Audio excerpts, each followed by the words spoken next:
Magandang hapon, Pilipinas. Kasama ang buong puwersa ng News 5. Ito ang Frontline Pilipinas Weekend. Pagnanakaw ng kawatan sa emergency room ng ospital, sapul sa CCTV. Yan, viral yan, no? Wala, sige. Sagyan sa daan, nauwi sa Burahan at suntukan. Babae laban sa lalaki.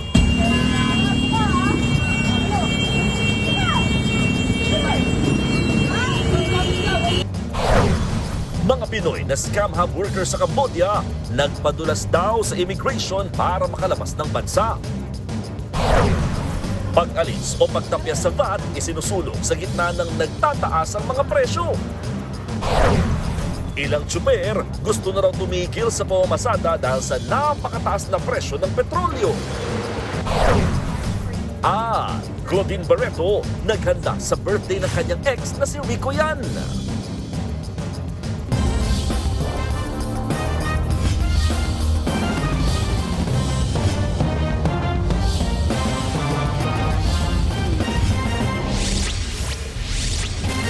Happy sa birthday ang grupo ng mga nursing student na nagsasamgyup sa Dagupan.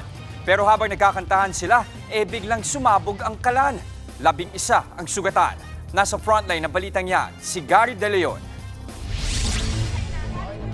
Nagkayayaan ng 11 nursing student na ito na kumain sa sangyupsal sa Dagupan City kahapon, pasado 1:00 ng hapon.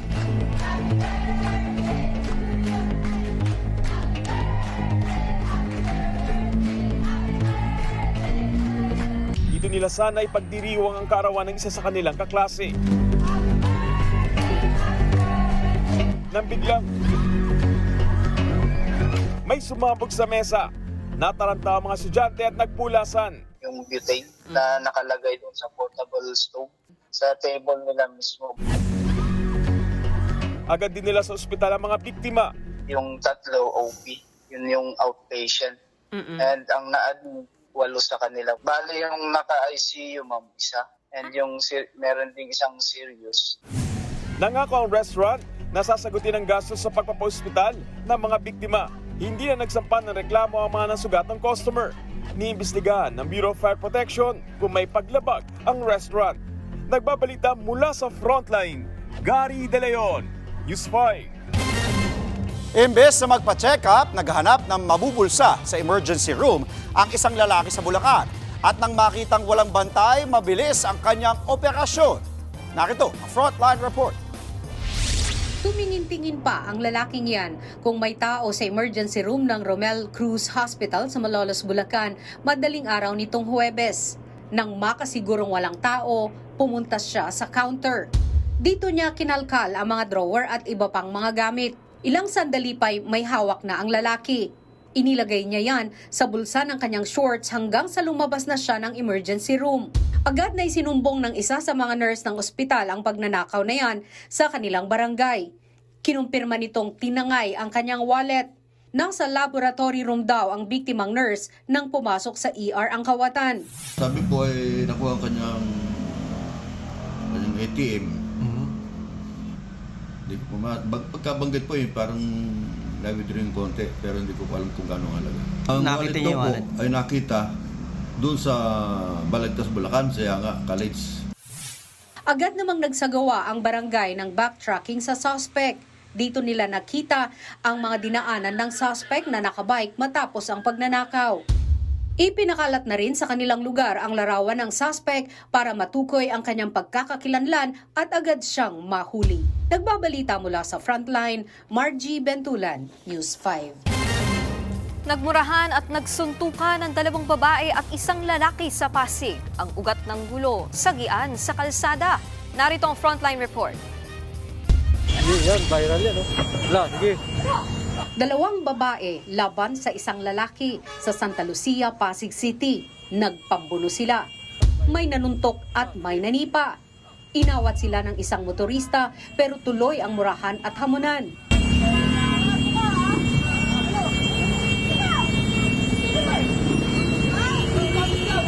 Ang lalaking naka-helmet, postura pang nasa boxing ring.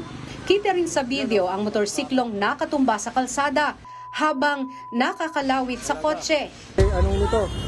May papatawag ka naman sa LTO. Lagpas 2 minutong nagsigawan ang magkabilang panig. Base sa inisyal na investigasyon, palikusan ang rider nang mabundol ng kotse ang likurang bahagi ng motor. Naglabas na ng show cause order ang Land Transportation Office laban sa babaeng may-ari at driver ng kotseng sangkot sa insidente. Pinagpapaliwanag siya kung bakit hindi siya dapat kasuhan at kung bakit hindi dapat suspendihin o tuluyang bawiin ang kanyang lisensya. Nagbabalita mula sa Frontline, Margie Bentulan, News 5. Nakaambang pumalo sa 100 piso ang litro ng petrolyo sa susunod na linggo. Ang ilang tsuper gusto nang huminto sa pamamasada. Live mula sa EDSA Mandaluyong, nasa frontline ng balita niyan si Gio Robles. Gio, magkano na ba ang inaasahang itataas ng presyo ng petrolyo sa susunod na linggo?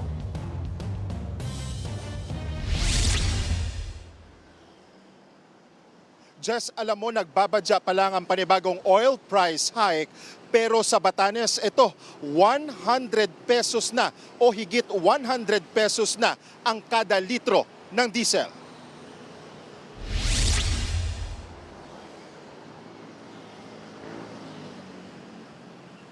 Tuloy na pagtaas ng presyo ng petrolyo, bunsod pa rin ng patuloy na sigalot sa Middle East. Isa na riyan, si Mang Miroy.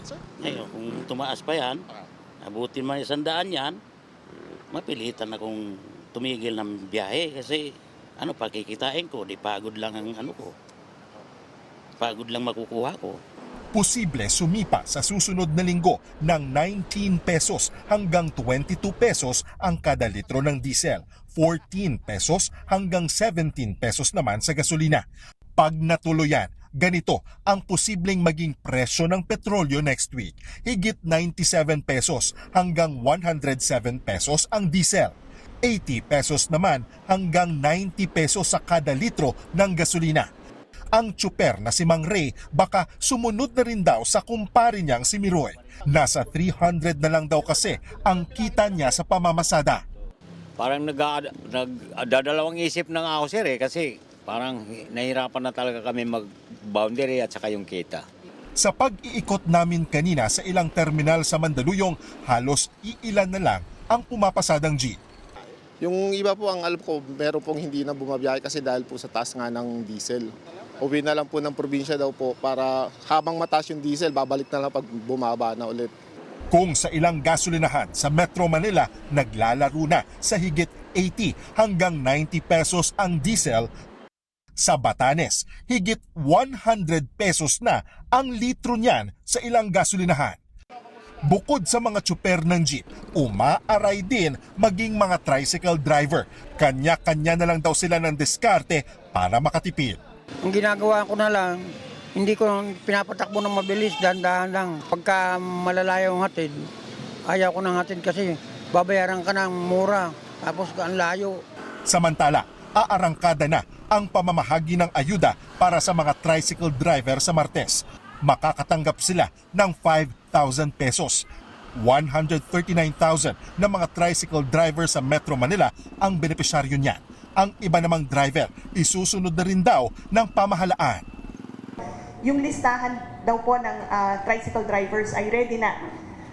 Meron na po ang mga lokal na pamahalaan, so sila yung inuna natin. Pero susunod naman na po yung iba pang mga drivers.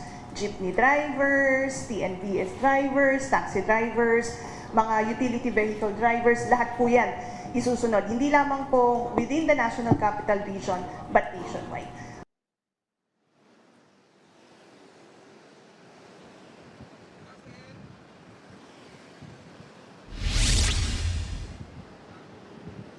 Tanging driver's license at photocopy nito ang requirement ayon sa DSWD para sa mga tricycle driver na benepisyaryo ng 5,000 pesos na financial assistance mula nga po sa DSWD. Makipag-ugnayan lang sa City Social Welfare Office ng inyong lungsod. At dahil nandito rin tayo sa kahabaan ng EDSA, mabilis na pasada lang sa lagay ng trapiko kung kayo po ay papunta ng Guadalupe Bridge southbound. Ito po yung mga sasakyan sa likod ko. Light traffic po ang point of view natin o POV natin sa ngayon. Pero kung kayo naman po ay northbound sa direksyon ng SM Mega Mall, Ortigas at Cubao, may pagtukod po sa lagay ng trapiko sa mga oras na ito. Jester, balik sa'yo. Nag-uulat mula sa Mandaluyong, maraming salamat, Gio Robles. Dahil po sa nakaambang taas presyo ng mga bilihin, isinusulong sa Senado ang pag-alis o pagtapyas sa Value Added Tax o VAT. At live mula sa Marikina Public Market, nasa frontline ng balitang yan, si Mobile Journal, Bea de Guzman. Bea, may mga nakausap ka bang mga kapatid natin na mamimili dyan? At kung meron man, ano ang kanilang mga sentimento?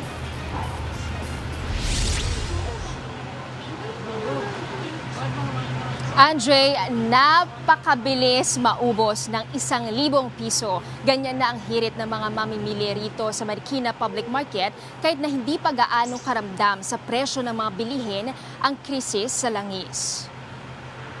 Sa pag-ikot ng News 5 sa Marikina Public Market, napag-alaman namin na ang presyo pa lang ng isda ang apektado ng oil price hike. Partikular yung mga isdang ibiniyahe mula Lucena at Pangasinan, gaya ng bangus na dating 280 pesos kada kilo pero 340 pesos na ngayon. Ang galunggong, 400 pesos per kilo.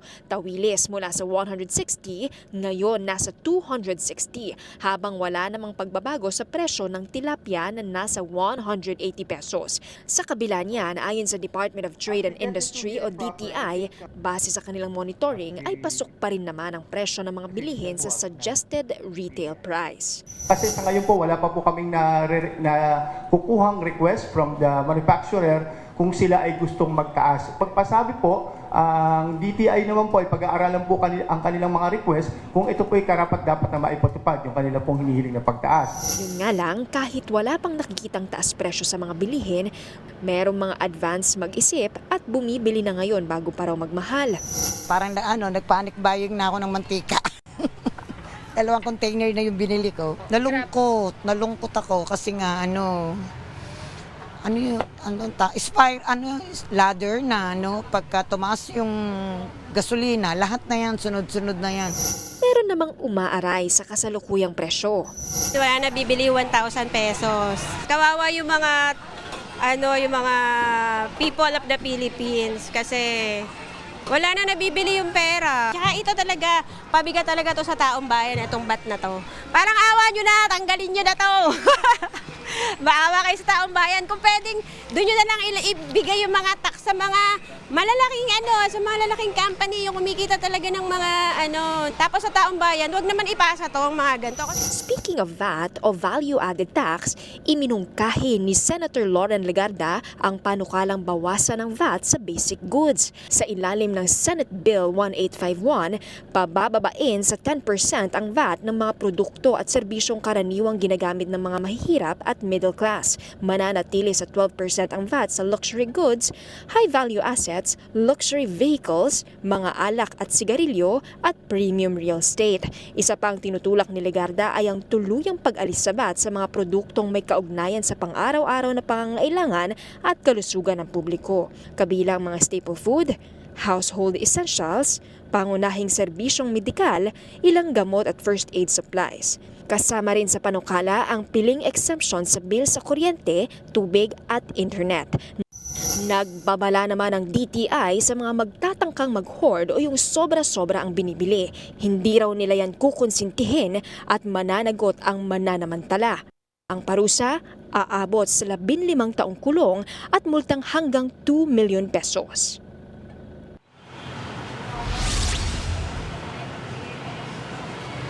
Andre, kahit na hindi pa gaanong tumataas ang presyo ng ilang mga bilihin sa ilang mga palengke kagaya rito ay hindi raw magpapapetex ang DTI at hindi pa tapos ang sigalot sa Middle East at ito yung dahilan kung bakit nga tumataas ang presyo ng petrolyo dito sa Pilipinas. Isa sa mga solusyon na kanilang iminungkahi ay ang pagkakaroon ng libreng toll para dun sa mga truck na nagde-deliver o naghahatid ng mga goods o yung mga produktong ito. So, yan muna ang update. Balikan.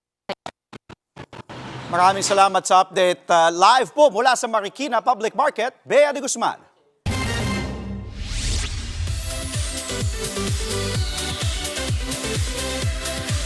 Sa kauna-unahang major project, magtatambal sina JM De Guzman at Shaina Magdayaw. Magsasama sila sa seryeng tungkol sa pagsubok, pananalig at pagmamahal. Love you to! Babaga tayo!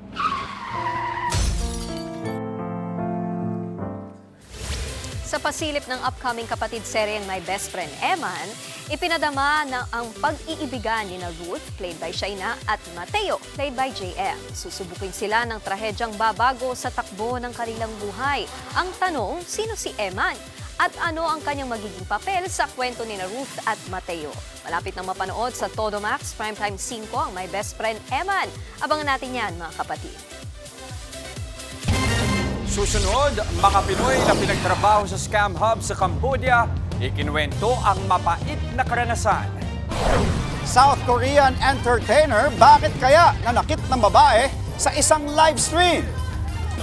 North Korea nagpakawala ng mga missile sa dagat malapit sa Japan. Lahat ng yan sa pagbabalik ng Frontline Pilipinas Weekend.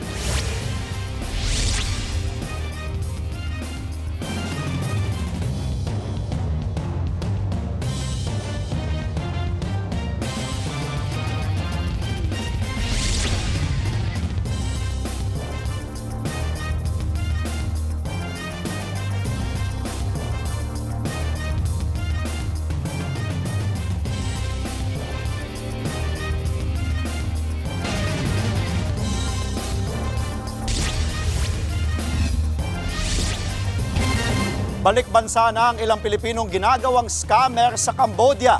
Madali raw silang nakalabas ng Pilipinas dahil may padulas umano sa immigration officer.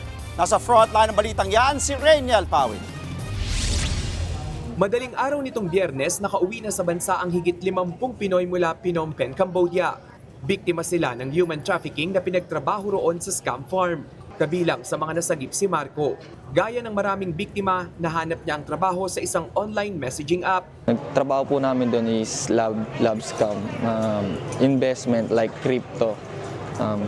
Parang bibuild trust namin yung isang tao para makuha yung loob, tapos magbabagsak kami ng investment na love scam para iskamin sila. Ang kota nila kada araw dapat makapambudol ng 26 na kliyente.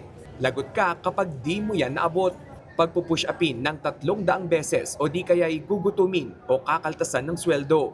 Ang tanong, paanong nakakalusot sa immigration ang mga Pilipinong pinagtatrabahong scammer? Kwento ng ilang biktima, mabilis lang daw ang proseso. Kahit walang working visa, hindi na raw sila masyadong tinatanong dahil may sabwatan. May mga immigration officer silang binayaran, tas dire-diretso lang daw kami para makalagpas sa Terminal 1. Then, yun, nakalagpas na kami. Then, yung officer na yun is bayad. Pinaiimbestigahan na yan ng Bureau of Immigration. Base naman sa datos ng Department of Migrant Workers, simula 2022, 1,200 Pinoy na ang nasagip mula sa scam hub sa Cambodia. Marami raw ang nare-recruit dahil sa pinangangakuan sila ng sweldong katumbas ng 50,000 pesos kada buwan. Kunwari customer service representative ang trabaho, pero gagawin palang scammer. Paulit-ulit na paalala ng DMW, masasabi lamang na legit ang trabaho abroad kung mayroon itong permit mula sa kanilang ahensya. Nagbabalita mula sa Frontline, Rainiel Pawid, News 5. Itinumba ng riding in tandem ang isang dating tanod sa Bacolod. Pinagbabaril ang biktima habang nakatambay sa tindahan. Naaresto naman sa manhunt operation ang 2 suspect. Depensa nila, madalas daw silang pagbantaan ng biktima na papatayin, kaya inunahan na lang nila. Mahaharap ang mga suspect sa reklamong murder at illegal possession of firearms and ammunition. Sa Cagayan naman, patay sa pamamaril ang mag-asawang negosyante at kanilang kaanak na kasosyo. Base sa investigasyon, nakipagkita sila sa inakalang kliyente para sa negosyo nilang gold bar. Pero doon na sila pinatay at nawawala pa ang higit 1 milyong cash na dala ng mga biktima. Tinutugis na ang mga suspect.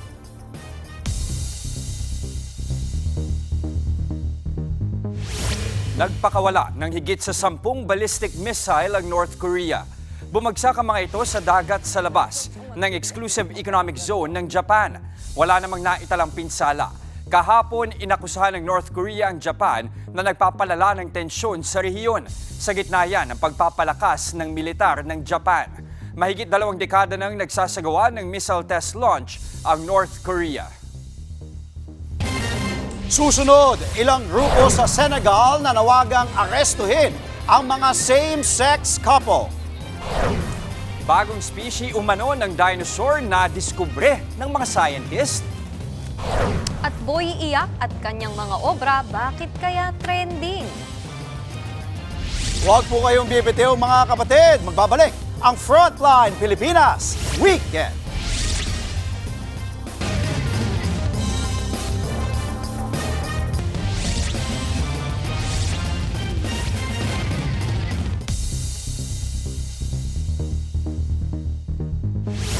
Nagrally ang ilang grupo laban sa LGBTQIA+ community sa Senegal sa West Africa. Kasunod yan ng sunod-sunod na pag-aresto roon ng mga suspect sa isang child abuse network. Giit ng mga rallyista, sinasadya umanong ipakalat ang HIV sa ilang lungsod. Dapat daw arestuhin ang mga same-sex couples. Itinuturing na krimen sa Senegal ang same-sex relationships. Nadiskubre ng mga scientist ang bagong species umano ng dinosaur sa Brazil. Taong 2021 nang mahukay roon ng nasa 1.5 metrong femur o buto sa hita. Ayon sa mga scientist, buto yan ng dinosaur. Ang bagong species daw na yan ay may kaugnayan sa dinosaur na nahukay noon sa Spain. Patunay raw na dating magkadugtong ang ilang parte ng South America at Europe. Samantala mga kapatid, narito naman ang mga dapat abangan sa Top 5 mga kwentong Mark Logan ngayong linggo ng hapon sa TV5. Dito sa Maynila, may 3 statwa akong nakita. Walang nagsasabi sa kanila ng kwak-kwak. Pero kapag umasta na at humataw, mapapasabay ang mga utaw. Mismo ba si special someone? Eto na ang solusyon sa LDR. No matter how far. Mula kumot hanggang unan, ang niyakap ng pwede mong ibigay. Huwag lang lalagyan ng laway. Sa usapang talento, lahat may pambato. At heto kay Mamerto, panis ang angas mo. Sa kanyang mga tugmaan, hindi pa aawat. Abay ang mga rap, kagat na kagat. Hindi malaman kung saan nanggaling ang tawag sa kanya. Basta sa kanyang mga obra maestra, tampok ang halos celebrities na iginuguhit niya. Tinawag siyang Boy Iyak. Kasi naman kapag inihulma kanya, tiyak kang mapapaiyak. Huwag magdabog, tara na sa sibog-sibog. Dito, hindi lang street dancing ang bibida. Mag-iihaw din sila ng sangkaterbang talaba para ma-achieve ang bagong record sa mundo. At matapos ang mahigit 24,000 talaba shells na naidokumento, heto na ang announcement ng bagong record sa Guinness. Congratulations! I can confirm this. 24,222! You have achieved a new Guinness World Record.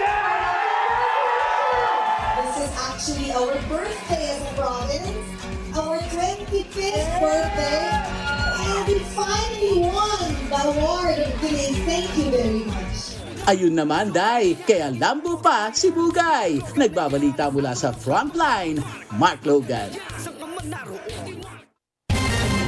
Susunod, South Korean entertainer inupakan ng isang babae habang naka-livestream. At Claudine Barreto naghanda sa birthday ni Rico Yan. Tuloy-tuloy ang balitaan sa Frontline Pilipinas Weekend.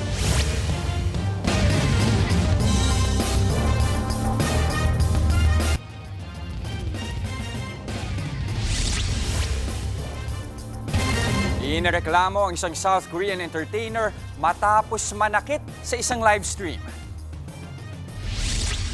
야, 방송 얼마나 되는데 아직도 방송만을 못해. 대표님. 카메라 치워. Napiko ng entertainer na si MC Dingdong nang ungkatin ng babaeng live streamer ang insidente niya ng drunk driving. Sinabunutan niya ang babae. Giit niya, wala na sanang ungkatan ng trauma. Dahil sa insidente, sinuspindi muna si MC Dingdong sa programa.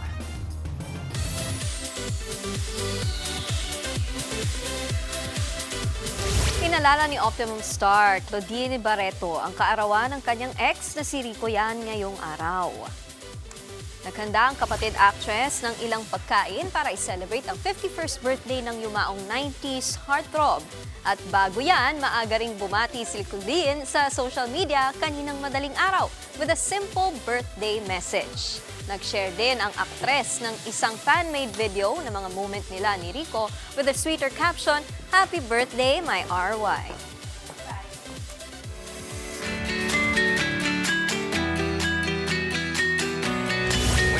Naman, pero una sa lahat, welcome back. Welcome back ka namin. At congrats nga pala sa medalya mo. Pero I'm sure may na-miss si Andre, si Booker. Oo, so tanong natin yan. Sabi ko sana, pati si Pawi, kasama kami sa Japan. Patay tayo. Hindi, sasabihin ni Jess, Ano favorite ako. yung bonding moment kasama ang inyong mga fur babies? Holding Kayong hands. dalawa. Holding Oo. hands. Parang... Oo nga. Ang tagal mo na. Hindi. Ako, kasama fur babies. Oo. Pinapasyal namin ni Pawi. Like today, kasama ko, sabi nga ni Pawi, 3 weeks na hindi pumasyal with Booker. Ito, ipapasyal namin sa mall. Ako naman, araw-araw kasi ang gumigising sa akin yung pusa ko. Ayun. Sa banding moment. Alam niya kung kailan kami natutulog at anong oras kami gigising. Alam kasi nila. Ikaw, just pa may, Wala, sa condo kasi bawal. Wala akong fur, wala rin akong baby. So, eto. Gusto mo umirit ako? Gusto mo umirit ako? Patapos na yung oras natin. Natanong ko yan kasi Meralco, may pa-fashion show sa mga cute na rescued dogs. At talaga namang meow liwanag ang buhay dahil ang adorable pets na yan for adoption din sa kanilang bagong forever home. Gagawa ko ng paraan yan. 2026, hanapan ng baby si Jester De Los Santos. Ito po, mga kapatid, samantala ito naman, panuorin po natin yan dito sa Frontline Report. Nino pa, ni Laila Chicadora. Dama na ang tag-init, pero cool na cool pa ring rumampa ang mga fur babies at fur parents ng Meralco sa kanilang pet fashion show kahapon. Talagang nag-init ang catwalk, or should I say, dog walk, sa cuteness overload. Ang tambalang ito hindi lang matchy-matchy ang OOTD. May hila-hila pang ice cream cart para sa ultimate chill vibes. May ice cream cone headdress pa nga ang beagle na ito. Kaya naman scooper sa kakyutan. But wait, there's more. Pero this time, supporting role lang sila dahil ang mga tunay na bida, ang mga rescue dogs ng Biyaya Animal Sanctuary. Mula sa pagiging stray, ngayon ay handa na silang kumatok sa inyong mga puso at nagbabaka sakaling makakita ng forever home. Whether it's a stray cat or a stray dog, let's give all of them a chance to have a better life. May libreng kapon at bakuna din para sa lahat. Ang Pet-Filled Day na ito ay parte ng ika-123rd founding anniversary ng Meralco. Ngayong taon, ang kanilang malasakit abot hanggang sa mga community animals at pets para mas paigtingin ang animal welfare awareness sa kanilang Malasakit for All project.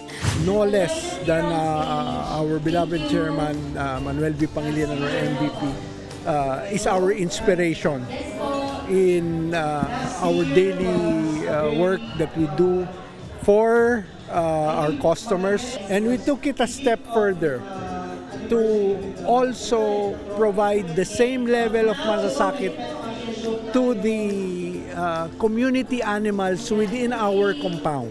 Nagpasalamat din ang katropa sa todo suporta sa animal welfare ni na FPJ Panday Bayanihan Party List Representative Brian Poe at Senator Kiko Pangilinan. More power sa inyo, Meralco! Sa ganitong pagmamahal sa mga hayop, talaga namang miyaw, liwanag ang buhay. Nagbabalita mula sa Frontline, Laila Chicadora, News 5. At yan po mga impormasyong dapat ninyong malaman. Mga balita para sa may alam at may pakialam. Kami ang inyong mga kapatid sa Balitaan at Public Service, walang iwanan sa Frontline Pilipinas Weekend.